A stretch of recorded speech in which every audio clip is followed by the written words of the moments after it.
Welcome to the Mailbag, everybody, on this Friday, January 16th, 2026. We are just 2 weeks from the Royal Rumble, but again, you wouldn't know it. It would be something that you'd think about in passing if you just watched WWE's product to stay in tune with that.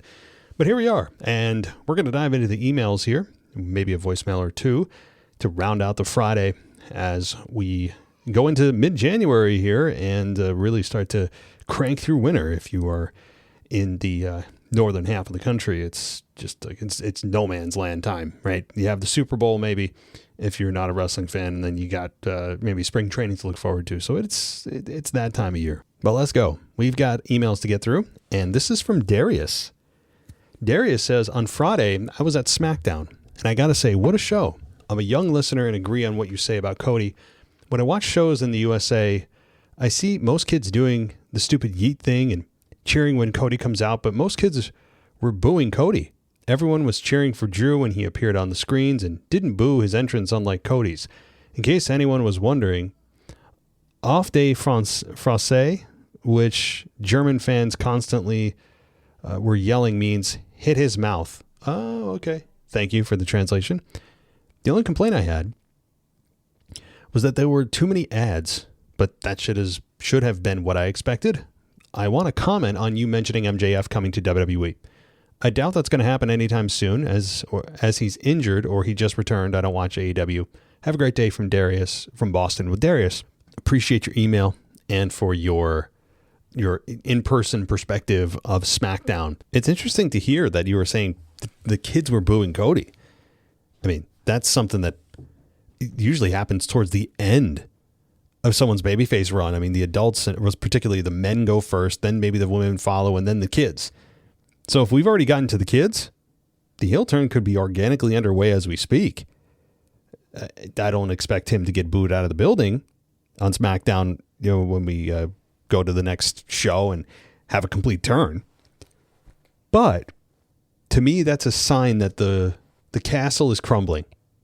The foundation is starting to crack. And to me, that's a good sign. If you're looking for a Cody heel turn, if you're not, well, I think in the next year, you're going to be sorely disappointed because there's just, to me, no way that Cody doesn't turn heel in the next year. I mean, there's a possibility if he has a renewed support from the crowd, or they put him in a storyline that he does really well in, they make him a sympathetic character. It's possible, but to me, it feels like Cody needs a reboot. Not a total redo, just a reboot. He needs some kind of totally new story with new characters and a new goal to chase after other than the Undisputed Championship. Now, he'll get his rematch. He will certainly get his rematch. And maybe it'll be in a one-on-one against Drew, or it'll be a triple threat of some sort, but it'll happen as he should. But he shouldn't win it back. They just cannot give the belt back to him. But why even give the belt to Drew if they're just going to give it back to Cody? But this deep into the WrestleMania season, even though it hasn't officially started, it kind of has. If you're going to change championships, that means they've changed plans. They've changed plans from Roman Cody, from what I understand, to something else. And I don't know what that is yet. It could be Drew and Roman. Maybe not. But the odds of Drew walking into WrestleMania as champion have greatly increased. Does he walk out as champion? That'll remain to be seen. And would kind of be a short run. And yes, it's January 16th, and WrestleMania is in 3 months. But if Drew loses it in 3 months, that to me doesn't give him a proper run. I would like to see Drew retain at WrestleMania. I know we don't know his opponent yet. That's a ways off. But just in terms of length of what Drew is owed as champion, I would definitely say that, maybe SummerSlam. That's just my fantasy booking ahead of time here. But I do think that you're going to see Cody Rhodes in the next 12 months turn heel, and it's good to see him getting booed, in some places anyway. So the MJF comment that you responded to about me saying he should come to WWE, yeah, he did return from injury a few weeks ago to AEW. I don't care if he's injured or not. I just want AEW. I want MJF in WWE. I think that's just what I want. And my concern is that his contract is 5 to 6 or 7 years long. Remember his whole mantra of the bidding war of 2024? Well, that was 2 years ago. Remember when we potentially thought that there was a chance MJF could sign with WWE, but Tony Khan got to him, I think, early enough and offered him enough money where WWE didn't even get an opportunity. Not that I know if WWE was even interested to the level that AEW was. But MJF coming to WWE feels like an inevitability. It's something that needs to happen. It's something that I think would shock the wrestling world. MJF would be an immediate main event player, as he should be. I have spoken his praises countless times on this show about how damn good he is on the microphone. We all know that. That's where he makes his money. In ring, he's still good to very good at times. But when it comes to the mic work, even if you're not a WWE fan, you will stumble across his promos, whether it's on TikTok, whether it's on Instagram or wherever. You will stumble on them, and then you'll sit there and go, oh my God. I would say he even defeated CM Punk. When CM Punk originally returned to professional wrestling several years ago and MJF got in a program with him, I think MJF lit him on fire, metaphorically. He just torched him. Like CM Punk had some good comebacks, but not nearly as good as MJF. MJF tore him down top to bottom. So MJF in WWE would be an amazing get. I don't know. I would imagine his contract is probably another year long. So 2027 is where I'm eyeing right now, unless somebody has any inside scoop info on when his contract with AEW expires. And if I were him, again, I would want to be in WWE, because at that point you've kind of done it all in AEW. Unless just making the most money is the single most important thing to you, then AEW and Tony Khan will just shell out whatever they need. But if you're looking to truly expand your career and actually maybe make more money because of the merch you'll sell versus AEW and the reach WWE has versus AEW, you may not make as much in base salary, but in the additions and the merch and the royalties, you'll probably make more. Video games and all that, right? Not just t-shirts and that. Like, there's a lot more opportunity to make that additional money, even if the base salary isn't as high as what AEW would offer. That's just my take. But I mean, I'm ready for it. I've been ready for it for years. So, all right, let's talk to DJ, and then we might have one more. He says that, hooray, Drew McIntyre finally wins the championship after 5 long years since his last win from the infamous WrestleMania 36 against Brock Lesnar in the empty arena, in the empty Performance Center. Oh, yes. My God. Half a decade ago. Does that feel like half a decade ago? That we saw Drew McIntyre win in a quiet warehouse against Brock Lesnar. It just, that's, can you believe we actually had to deal with that? And the wrestlers had to deal with that too. I mean, how horrific is that? I applaud WWE for continuing to put on shows despite all of the craziness going on in the world. And it was still, tough to watch, but I'd rather have that than nothing. And I'm still grateful they did it, despite that. I have never gone back and watched any of them because I can't. But it would be interesting at this point, now we're 5 years removed, to go back and watch some of those big matchups and just regular Raws and SmackDowns that took place for how many months in the Performance Center with nobody there. I would love to go, I shouldn't say love, it'd be interesting to go back and just watch and see how you feel and come back and go, oh my God, how did we do this? But the 3 stages of hell from last week's Friday Night SmackDown was absolutely amazing, with both men looking at times exhausted and dominant, looking to top each other towards the final stage in the old school steel cage. Honestly, I thought this match would go even longer, maybe about 40 to 50 minutes, like Austin versus Triple H and the HBK versus Triple H 3 stages of hell match from 20-something odd years ago. Yeah, that was an amazing one too. I think that was 2004 Bad Blood. 2004 Bad Blood, I believe, was Triple H and HBK, which was an absolute classic, and I don't think is talked about enough. And the Triple H and Stone Cold one was 2001, if I believe that's correct. So, yeah, I don't think they'll ever give anybody 40 to 50 minutes ever again. I would more than love to see it, and there are men and women capable of it, but I don't think WWE would do that in this era because they feel it would be, people would get bored quick. And I think some people would, but how cool would that be to actually have a match advertised as a 1 hour match? like a 60-minute Iron Man match. I know you're not asking about Iron Man, but that to me would be so intriguing to watch an Iron Man match now. A true one. When is the last one? I mean, how many years ago? A true 60-minute? There's a question for AI. I think I looked it up at one point. And I know I was corrected by this from somebody where it was, because to me, the last one in my brain right now is, what was it? Brock Lesnar and Kurt Angle.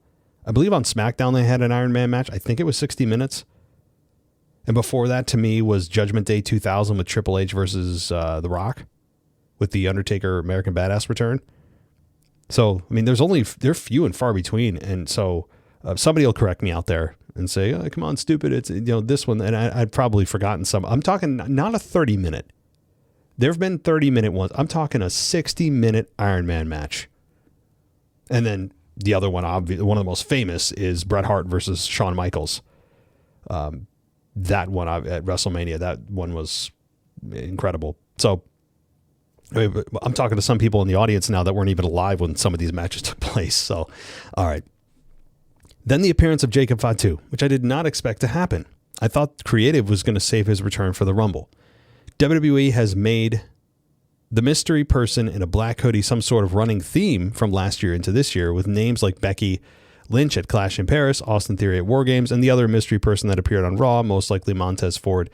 Don't forget Ron Killings and R-Truth appearing at last year's Money in the Bank, and of course, most recently, Jacob Fatu. Yeah, thank you, DJ, for pointing that out. It is a trend right now. They're on this trend of wearing black hoodies.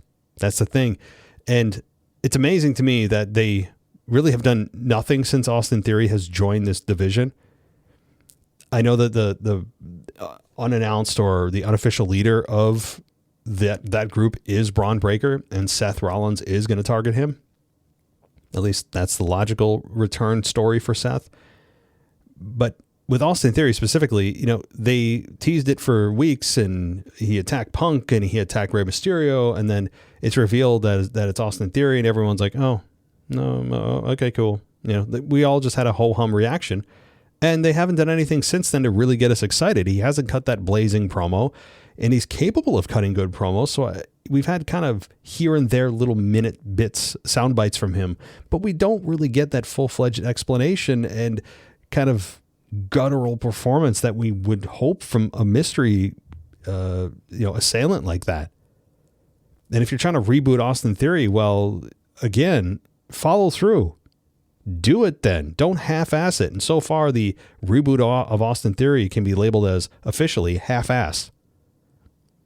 So, speaking of Jacob Fatu, I like how he came back looking for vengeance after being randomly attacked on SmackDown last October.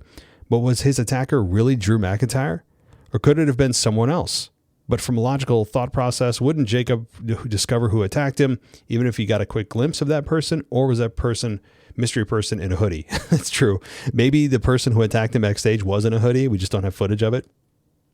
That's true. But yeah, the assumption is that it was Drew, even though Drew denied it. And I was actually hoping it wasn't Drew, that was actually Cody. And it could still be revealed to be Cody. And perhaps we'll learn that Jacob is just, he's acting on intuition, not fact. So if he's doing that and attacking Drew, and we learn later that it really wasn't Drew, then I think it's Cody. And if it's Cody, that makes it more interesting, much more interesting to me. And I thought Cody was the assailant going in because Drew is too predictable. It's like, who cares? Drew's got, to me, bigger things to go on and move on to now than Jacob Fatu. But there. I think Cody will get the championship back at some point this year, either before WrestleMania or after. But for the time being, Drew as champion makes sense. Plus, it can give other babyface talent on SmackDown the opportunity to get in the main event scene with Drew. For instance, Randy Orton, Sami Zayn, who I think is long overdue, and even Damian Priest and the newcomer or oldcomer, Matt Cardona. I think I just teased the Fatal 4-Way for next week's Saturday Night Main Event in Montreal. But if these are the four men that will be included, is there a chance Sami Zayn wins it to challenge Drew for the title at the Rumble, or the proverbial favorite in Randy Orton? Good question, DJ. I mean, Randy Orton and Sami Zayn seem to be the only two possible outcomes that are in reality. And Randy Orton is a fun prospect to think about. I know that him and Drew have some history and they would work well together and have worked well together. I wonder if Randy Orton is being saved for a more fun Rumble moment, though. Well, I shouldn't say Rumble moment, because if it happens at maybe on a SmackDown or something, there's also that. I mean, has it been guaranteed that this winner is going to face Drew McIntyre for the championship in Montreal? It's in Montreal, right? So if it happens at Saturday night's main event, then does somebody else challenge him before the Rumble? I'm answering my own question. Probably not. But if it is Randy Orton, then I would say no. If it's Sami Zayn, it's very likely he wins and challenges in Montreal. We've been down that road before, though. We've been down that road of Sami Zayn in Montreal. Remember the Roman Reigns match from 4 years ago? The one that I still believe would have been one of the more monumental moments in the history of WWE, and especially in Sami's career, and just in general. The Sami Zayn moment would have been a hell of a moment. I still, this many years later, believe he should have beaten Roman Reigns, even though I understand the Cody Rhodes moment was still fun for a lot of you. Boy, there was nothing more organic and fun than the Sami Zayn story when he infiltrated the bloodline. But here we are now, same type of situation in terms of him being in a championship match. He's in Montreal. He's going to be the overwhelming fan favorite. It'll be 100-0 in terms of fan support, I think, for Drew McIntyre. And you have Sami Zayn again in a favorable spot, but not being timed right to win. There's just no chance Sami Zayn wins. Well, let me rephrase. There's little to no, but there's not zero, because the case, although it's a small one, you could make for Sami to win is they've been building behind Sami Zayn, and this undercurrent of Sami Zayn never being able to win the championship has been brewing for a long time. Not just, beneath the surface, but also on air. How many times have they brought it up and the wrestlers saying it to him, and they've been building to it. Talking about how he'll never be champion. He's always the bridesmaid, never the bride, always a runner-up. And that is a storyline that maybe they'll pay off here. In the 1% chance that they actually follow through, it wouldn't be the craziest thing, but Drew just won it.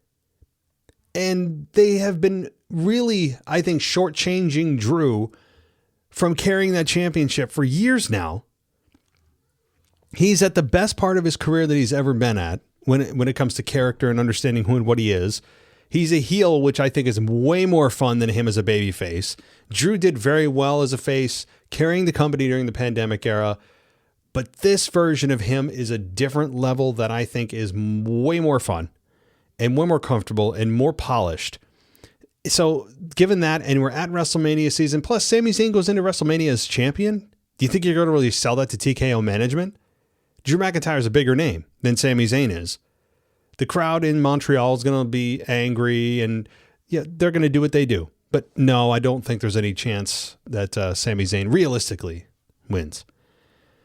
All right, DJ Kuzmo signing off. We'll get to that all-important, of course, that all-important DJ Kuzmo inspired Joe Hendry report in just a few moments here.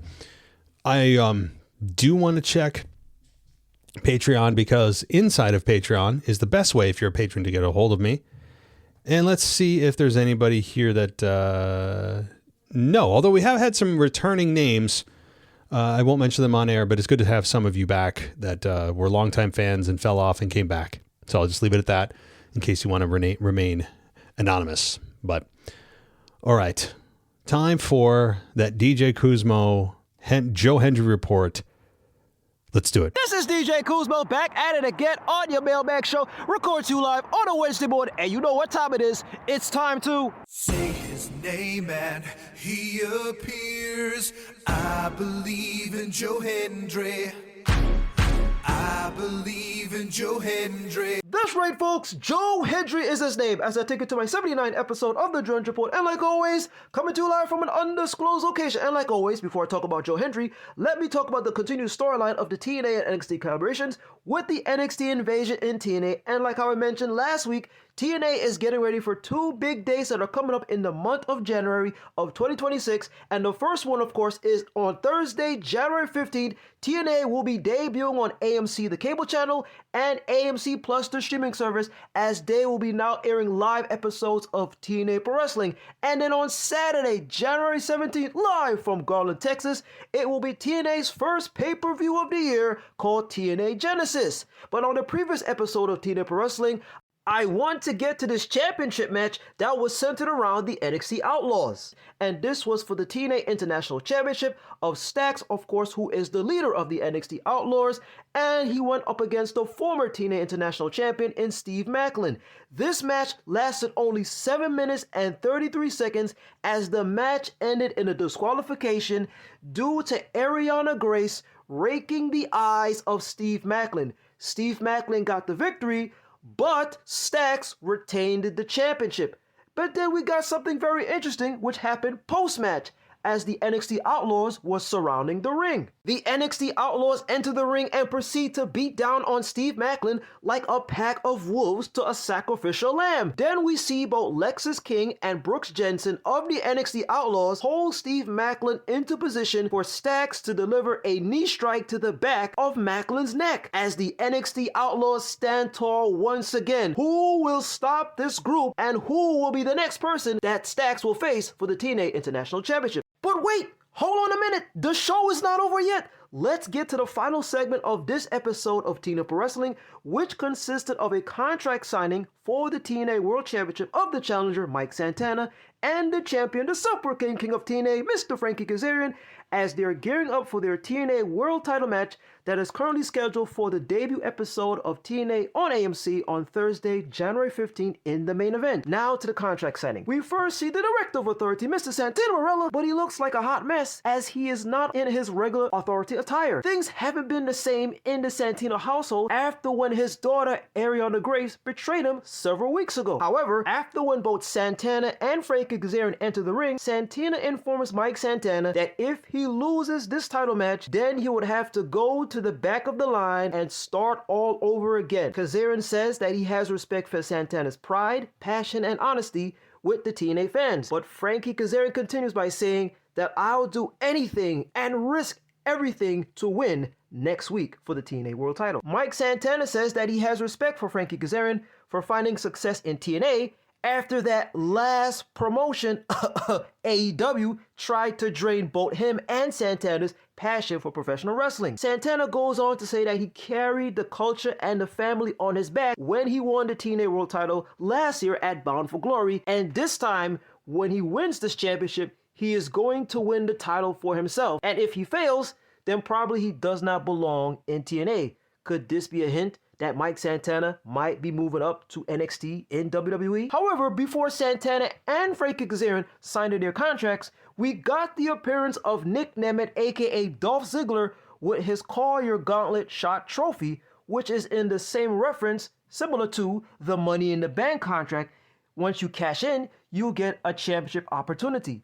Nick says that I know that Santana and Kazarian will beat each other up for the title, and that's why I'll be waiting to cash in my title opportunity. Then we see Mike Santana and Frankie Kazarian sign their contracts. And it's official! Santana versus Frankie Kazarian for the TNA World title on Thursday, January 15th on the premiere episode of TNA on AMC. But I have a very suspicious feeling that Nick Nemeth might interfere during the course of that match, and this could possibly lead to a triple threat at TNA Genesis of Nick Nemeth, Frankie Kazarian, and Mike Santana for the TNA World Championship this Saturday in Garland, Texas. And speaking of TNA Genesis, let's now get to Joe Hendry as he will be scheduled to appear at this pay-per-view event. But the question is, what will Joe Hendry be doing at TNA Genesis? Let's see. However, last week Friday, Joe Hendry puts out a video on the socials mentioning that he will be appearing at an NXT live event on Saturday, January 10th, live from Sanford, Florida. And speaking of that NXT live event in Sanford, Florida, let's get to it. As Joe Hendry was included in a 6-man tag team match of Joe Hendry and Hank Tank versus the 3 members of Dark State, Dion Lennox, Saquon Sugars, and Osiris Griffin. Unfortunately, Joe Hendry's team did not get the victory. But if you always remember this, folks, if you continue to say his name, he might just randomly appear. And he appeared last night at NXT. We got the appearance of Joe Hendry as he was featured in a no disqualification match against Dark State's own Dion Lennox in the main event. But the big question prior to this main event match was, will the tag team called OTM of Lucien Price and Bronco Nima honor their word and be Joe Hendry's backup to even the odds against Dark State? And the answer was yes. OTM did show up as they promised in being Joe Hendry's backup during this match. After when Dark State made their entrance to the ring, Joe Hendry made his appearance, but instead of smiling after his usual spin, he had a very serious look on his face as he was getting ready to hopefully finish off Dion Lennox in this no disqualification match. But as Joe Hendry is making his entrance to the ring alongside OTM, once again we hear Booker T on commentary as he is singing along to Joe Hendry's theme music brutally. Please, Booker T, you don't need to be singing every time when Joe Hendry makes an appearance on NXT. It was so irritating, the fact that on Twitter, Joe Hendry was being trending because of Booker T once again singing along to Joe Hendry's theme music. But anyway, let's get to the match itself, as this match lasts 13 minutes and 20 seconds, in which during the midpoint of this match, after when Joe Hendry delivered a standing ovation chokeslam to Dion Lennox, Hendry goes for the cover, but Osiris Griffin of Dark State pulls Hendry out of the ring to break the referee's count. Meanwhile, outside the ring, we see both Osiris Griffin and Saquon Sugars beat down on Joe Hendry, and then Osiris Griffin shoves Joe Hendry back into the ring. Dion Lennox goes for a sit-down powerbomb to Joe Hendry. He goes for the cover on Joe Hendry, but OTM's Bronco Nima pulls Dion to the floor as both Bronco Nima and Lucien Price proceed to beat down on Dion Lennox. Then the remaining members of Dark State come to the aid of Dion as they help to beat down on OTM, and then we get a brawl between OTM and Dark State as the crowd is chanting OTM, OTM, as the brawl between Dark State and OTM now proceed to the backstage area. We now fast forward to the tail end of the match. After when Dion Lennox delivered a spine buster to Joe Hendry on the steel chair, he quickly goes for the cover, but Hendry kicks out at 2. Hendry gets up and delivers a standing ovation chokeslam to Dion Lennox on the same steel chair. Hendry goes for the cover, but Dion kicks out at 2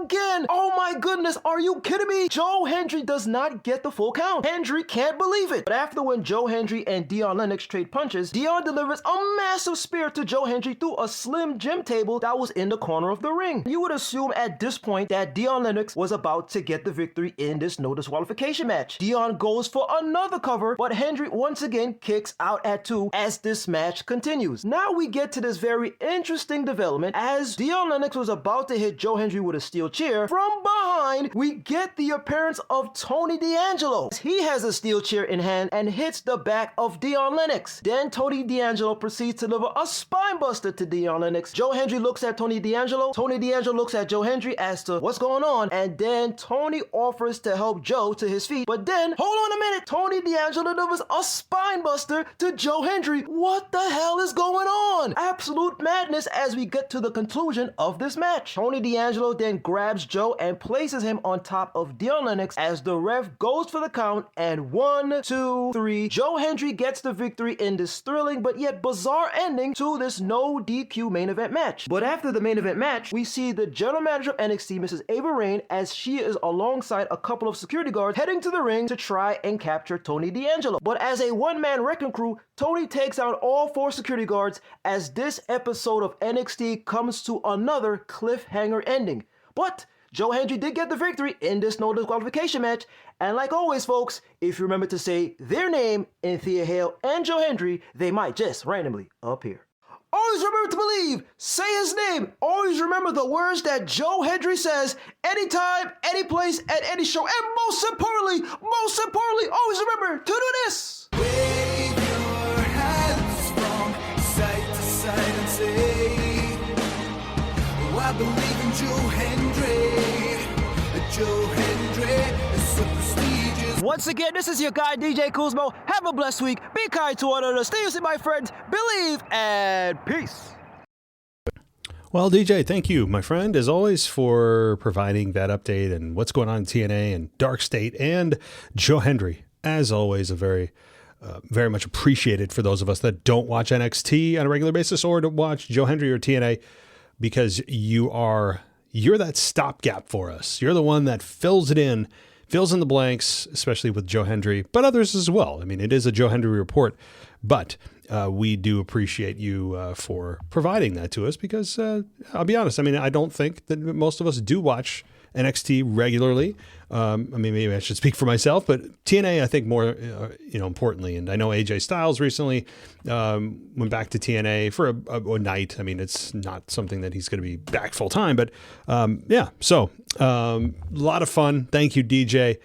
And let's now go to a couple of news stories. We got a few minutes left here. A couple of news stories. And this is according to Wrestling Inc. Want to give credit where it's due. And this is on Drew McIntyre and the decision to put the championship on Drew McIntyre. And it says, quote, as of early December, WWE's creative plans reportedly called for Cody Rhodes to defend the championship against Roman Reigns at WrestleMania 42, as we kind of all suspected. Due to McIntyre winning the title on SmackDown, it seemed apparent they would now be going in another direction. According to the Wrestling Observer, alterations for WrestleMania 42 plans as well as the title were made within 48 hours preceding last Friday's SmackDown in Berlin, Germany. The motivation for the championship specifically shifting into McIntyre's hands reportedly stems from WWE's Triple H Paul Levesque desire to prevent fans from feeling fatigued by the third Roman Reigns and Cody Rhodes grand stage program in 4 years. And additionally, both Rhodes and McIntyre were said to be advocating for the Scottish Warrior to dethrone Rhodes for a long time. And I mean, the article goes on, but if you've heard this report before, it may not be totally shocking to you, obviously, but it makes sense. And, for all the crap we give Triple H, this was, I think, the right move. Time will tell, but you can't tell me that fatigue isn't setting in for 3 times in 4 years. Can you name another main event that happened 3 times in 4 years? Can you name another main event that's happened 3 times, period? The only one I can think of is Rock and Austin. Rock and Austin, one-on-one 3 times at WrestleMania 15, 17, and 19. And had Cody and Roman locked horns this year, it would have been WrestleMania 39, 40, and 42. It would have felt very much, we would have been on the fatigue train, I think. It's almost as if they don't have any other ideas, and they're also not Rock and Austin, let's be honest. As big as stars as both of them are, Rock and Austin are pillars of this company. They are the end-all, be-all in many people's eyes. So it would have been a little fatigue. Now, that doesn't mean they can't go back to that. In fact, the next time they meet, I would argue you should flip the script and have Roman be the babyface and Cody Rhodes be the heel. So the next time they meet, which I would be okay with even as early as next year, I think you could do a fun program with them with the roles flipped, and it would feel a little more fresh. If we're looking at 12 months down the road, that's an eternity in wrestling world, and I think that would be a fun program to revisit next year if they want to go back, or the year after. I wouldn't wait too much longer. Nobody's getting younger. But next year, we're already talking about WrestleMania 43 because of the fact that it's in Saudi Arabia. And Saudi Arabia has just absolutely no shame and no end to the amount of money they will shamelessly throw at whoever will take it to create their fantasy video game matchups. And while I certainly cannot blame the stars for taking it that want to come out of retirement and take a massive payday, good for them. And I mean that. Good for them. It's probably going to happen. They will throw whatever amount of money that it takes to get whoever they want to get in Saudi Arabia to make it the most star-studded WrestleMania of all time. I wouldn't be surprised if they are able to get some priests together, maybe some kind of wizard, get Dumbledore there to resurrect Hulk Hogan, Andre the Giant. I mean, I'm being half facetious, but they will stop at nothing, which is exciting as a fan next year because there's a lot of rumors of Austin being able to take a big payday to come back and wrestle one more match. And I wouldn't be surprised if he did. I hope he does. He'll be over 60, but dang, he can still go. And he even mentioned that in the Chris Van Vliet show. Credit to him on his interview with Steve Austin. He did a great job. And he got some out of him. And Austin said, I could still go. That doesn't mean I'm going to or I'm advocating for anything, but I still could. And that's great news. But you're north of 60, man. You're knocking on that senior citizen door. But that's exciting for those who want to see that. And I wouldn't be surprised to see The Rock back next year at WrestleMania and whoever else they try to pull out of obscurity and give a boatload of money to. So again, I know we have WrestleMania 42 in front of us, but looking ahead at WrestleMania 43, if they want to go to Cody Rhodes and Roman Reigns again, damn well they work incredibly well together. And I would have absolutely no issue with that. But this year would have felt a little bit like a fatigue match. I would concur with Triple H on that. And let's be honest, for all the crap he gives fans about social media, they were feeling out social media to see people's reactions to the proverbial plans, leaked plans that had come out that they're going to do Cody Rhodes and Roman again, and seeing the reaction. So they listen to the audience. They just don't do it when we are paying attention. So they don't try to give us too much power and give us too big a heads and feel like we can control everything by just whining and complaining on Twitter. So they do, but they selectively decide when to, and then they don't tell you they did, but they did because that's where all the stuff and all the comments are happening and all the conversations are happening is on social media. That's how they figure out what people want. Largely. All right. So that was the article there. Thank you, Wrestling Inc. Scanning some other stuff here if you don't follow wrestling news, and I'm guessing you do. We have, let's see here, a report that CM Punk episode rumored, the headline is, CM Punk episode rumored to headline new season of WWE documentary series. It says, quote, CM Punk may not be keen on WWE Unreal on Netflix, but he is reportedly set to be the subject, rather, of another docuseries, and according to WrestleVotes Radio on Fightful Select, in addition to new seasons of Rivals and WWE LFG, and the A&E biography series is set to return, and Punk is among the talent rumored to be one of the subjects. And it says that WrestleVotes noted that WWE formerly produced most of its own documentaries, but reached an advanced rights fee deal with A&E to take over many of them. WWE and A&E expanded their multi-year partnership, blah, blah, blah, blah. Okay. So if you haven't heard that too, I mean, there's more to this article. I just don't want to have it be story time here. But CM Punk seems to be very adverse to the Unreal series. I admire him for that. It doesn't seem like many of the wrestlers are avoidant of that particular series or disagree with it. Paul Heyman has been on the record of saying he doesn't agree with it at all. CM Punk seems to be in the same boat and has avoided a lot of the cameras, apparently, when they are backstage filming Unreal. I appreciate that, because for some of the guys and gals, it's all about just get me on camera. I don't care what it is, even if it's undermining my own character. I'm on TV at all costs. CM Punk seems to be the opposite. Now, this is, of course, some speculation here. There's not a confirmation, but taking it at face value, it's nice to hear. And I certainly don't agree with pretty much anything CM Punk says outside of wrestling. Like, wrestling seems to be the only thing that him and I agree on, because it's important to understand what him and I agree on, because he's wrong and I'm right. I'm joking, but of course, make your own decisions. But pretty much everything CM Punk talks about outside of wrestling, from culture to politics to worldview, I am on the polar opposite side of him. I could not be more opposite than him, but hey, we have commonality in wrestling. We both have a love of wrestling. He is, without a doubt, one of the great talkers of all time. He is, I think what he says he is. He's one of the best of all time. Is he the best in the world? Of course, subjective, but I can't disagree with him here. And it's nice to see somebody pushing back on Unreal. Not that it's going to tank the series, or that it's the series is going to discontinue because CM Punk doesn't want to be a part of it. But it's nice to know that at least some people still value a little bit of mystery in pro wrestling. The little bit that does exist or did exist, of course, is now gone. But all right, let's choose one more article to talk about here. And let's see here. Oh boy, there's some here. There's some articles here, but some of them are boring. Okay, here is the last article, and then we'll wrap up the show. This is a report detailing reasons behind absences of Charlotte Flair, LA Knight, and a few more. If you didn't know or have to be reminded, because I did. According to Dave Meltzer, I know he's a very polarizing figure, but that's the source here. LA Knight was last seen on Raw in early December when he was written off by being attacked by the Vision. Most specifically, it was Bronson Reed. Don't forget that.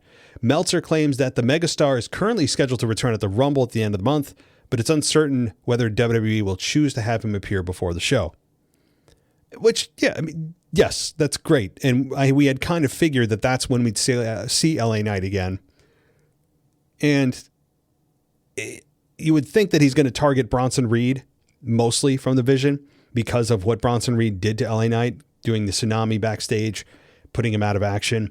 So LA Knight and Bronson Reed, fun program there.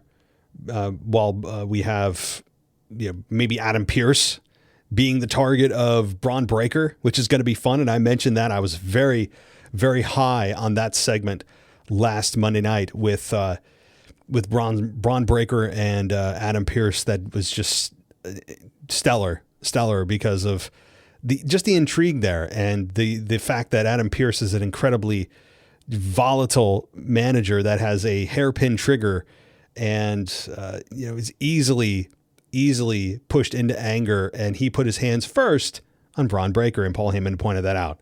So it's really fun. The fans are seemingly siding behind Braun Breaker, but all right, LA Knight anyway is coming back probably at the Rumble. In addition, back to the article, Charlotte Flair missed SmackDown last Friday, resulting in her partner Alexa Bliss to challenge for the Women's United States Championship.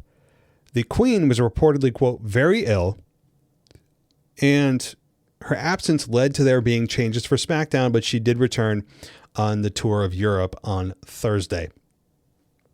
Another pair of stars who have gone missing on the blue brand are the Street Profits, but Meltzer states that neither Angelo Dawkins or Montez Ford are hurt, but have been taken off TV in order to, quote, freshen up. Well, they're doing a hell of a lot of freshening up because that's been half of their career the last 5 years. If we're branding being off TV as freshening up, they are the most freshened up team in history because that's all they've been doing is on TV for 2 weeks, off TV for 5 weeks, or 5 months. That is, to me, that is the reason. That is the reason that they're being taken off, hopefully to be put back in something new. Yeah, but that's not a permanent fix because unless they have a real long-term story or something big for them to do, which I don't believe that they do, that's not a freshening up. That's just, hey, we don't have anything for you this week. Check back next week, pal. But as far as, Charlotte, I didn't know she was ill. So I'm guessing a lot of people are sick with the flu and RSV and hand and foot and mouth disease. I mean, it's insane right now. All right, a couple more. As far as injuries, Stephanie Vaquer recently announced she's been dealing with an ankle issue, but Meltzer reports that the injury isn't serious and she's expected to return very soon. So that's just minor. And then Tiffany Stratton and Chad Gable have been dealing with major injuries over the last few months, but Meltzer wrote that both stars will be returning soon. And as they have also been rumored to step back inside the ropes at the Royal Rumble. And finally, Rey Mysterio missed Raw this week due to a minor injury, but it's been reported that he anticipates a quick recovery. All right. So bumps and bruises and nothing major right now in terms of injuries for those stars. And it looks like the Royal Rumble is going to be a big return night for a lot of these stars that have been storyline injured. I think headlined by LA Knight. So there you go. A little bit of rumors, a little bit of Royal Rumble talk, because apparently I have to promote the Royal Rumble on WWE's behalf because they're not doing it. So there you go. Some free promo there, WWE. I'll take my check now. We also have a little bit of news and your emails and the voicemail. So thank you so much, everybody. If you want to go ad-free, patreon.com/WWE podcast. I'll be back Sunday with your weekend review. Till then, have a good weekend. Take care. Thanks for listening to the WWE podcast. Don't forget to subscribe on your favorite podcast app. so you don't miss a show, or head to WWEpodcast.com. And for all of these shows ad-free, head over to patreon.com/WWE Podcast. Until then, we'll see you next time.